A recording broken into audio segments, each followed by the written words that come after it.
Hey, this is Alex here. In this video, I will recap a movie called The Conjuring. The Devil Made Me Do It. So without further ado, let's get started.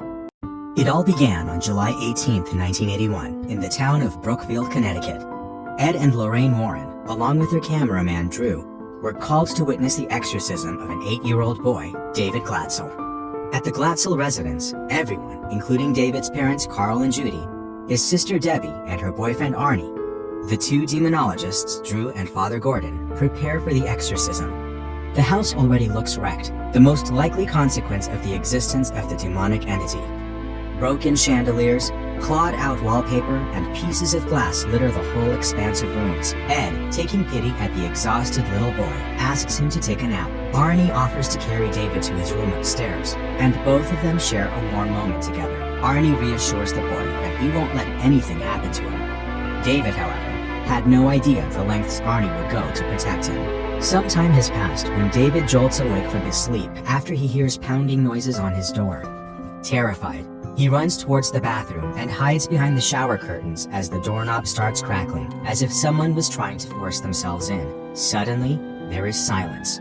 It stretches long, but David senses that someone else is in the room. Alas, as soon as he looks upward, a blackened hand has crept over the curtain rod. The faucet makes a creaking noise as it turns, and what pours out of the shower head isn't water, but streams of blood. Hearing his son's screams, Carl enters the bathroom and finds David standing near the cabinet as if nothing has happened. In the blink of an eye, however, David is upon his father, stabbing him in the thigh with a war cry. Just as he is about to attack Carl again, Ed holds David up and almost commands Father Gordon to start the exorcism right here, right now. He lays the boy on the living room table, holding him down, and the priest begins the process. The boy's body begins to contort unnaturally, while Lorraine starts to see flashes of demonic rituals. Again, everything is quiet before plates start flying out of the cupboard, one managing to hit Father Gordon in the head. Of course, the ritual hasn't been completed, and the demon possessing David attacks Ed, attempting to take his heart. Not knowing how to help, Arnie throws himself in front of David and offers himself to the demon in return for David's safety. The exorcism of David was a success, but it sent Ed into a coma. Months of torment for the little boy had ended, but for Arnie Johnson, it was just the beginning. A few months later, Debbie and Arnie are living and working with Bruno Saul, the lively owner of a local dog kennel. Meanwhile, at the hospital, Ed lies unconscious, and Lorraine reminisces about the time they first met.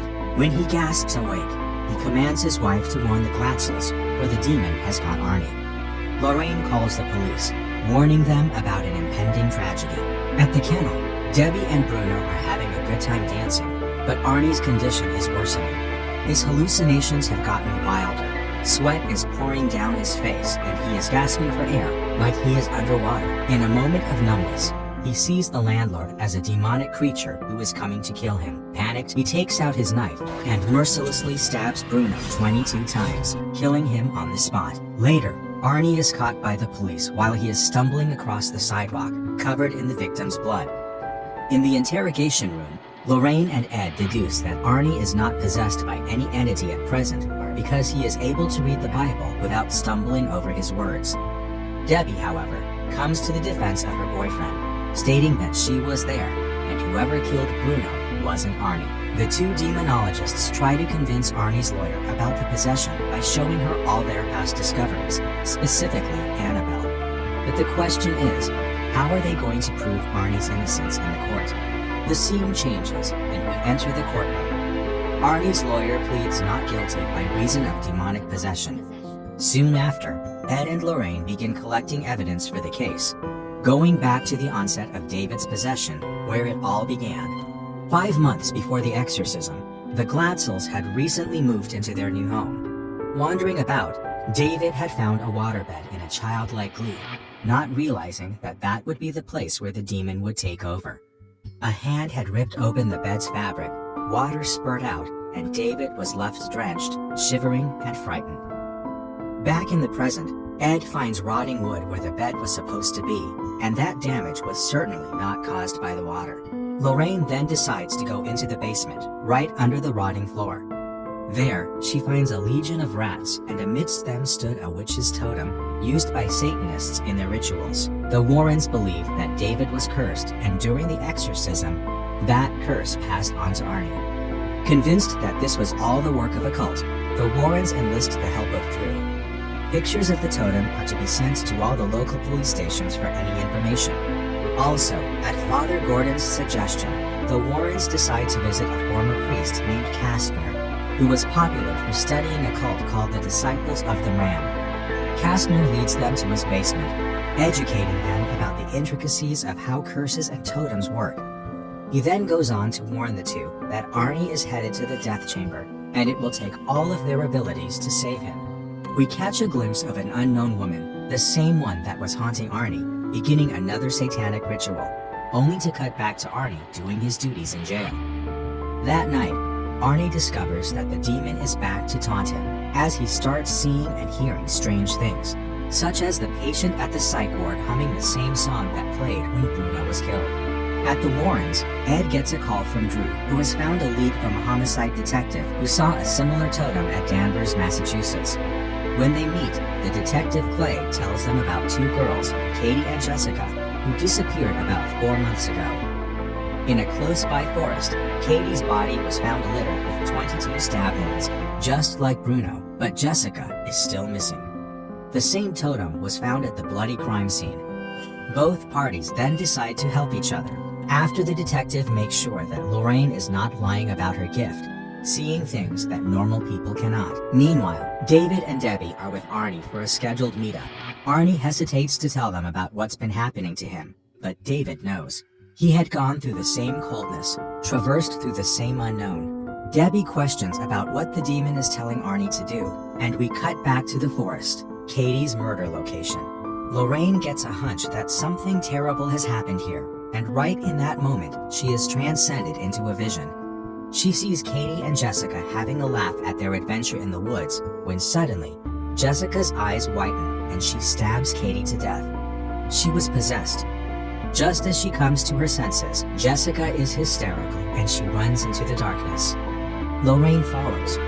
Not able to see where she is heading towards, she falls into the nearby river. Lorraine, entranced, almost falls as well, but she controls herself at the right time.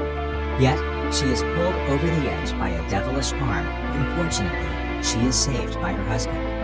Indeed, Clay and his team find a body at the bottom of the river, and though they are waiting for the DNA results, he assures the Warrens that they'll get the case files to find any leads for themselves.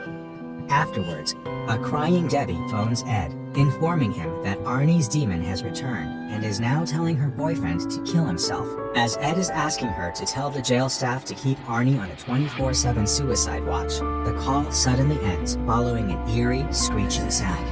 We cut back to Arnie and notice that he is in the same condition David was at the start of this film. He's petrified and shaking when Father Newman arrives to hand him a vial of holy water. As soon as he starts seeing the visions again, he sits at the center of the cell and pours the holy water around himself in a circle, hoping for protection.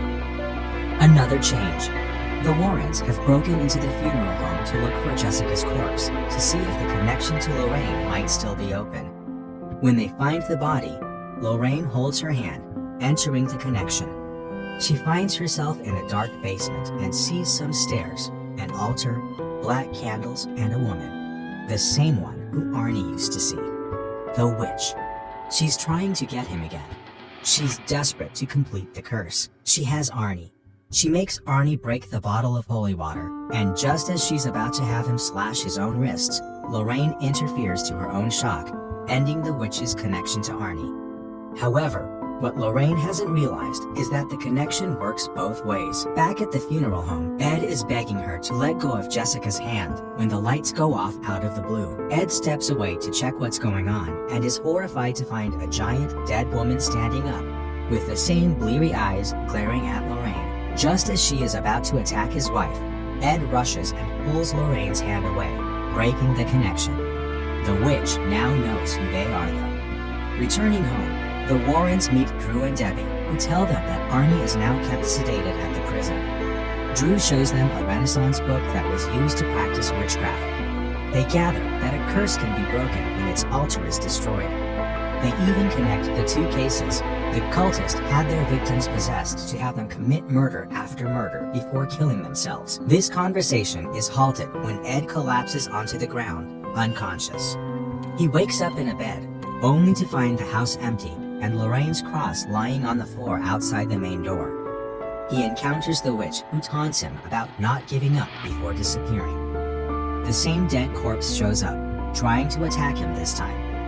He retaliates, and just as he's about to stab it with his knife, he returns, only to find out that he almost killed his wife instead. There it is, the moment of realization. The witch had planted something to invade their house. Frantic, Ed looks at dead, blackened flowers lying on the table, only to discover a totem in the vase. Drew and Ed use the case files and the clues in Lorraine's vision, the muffled train sounds and the sound of water, to figure out the location of the witch's altar.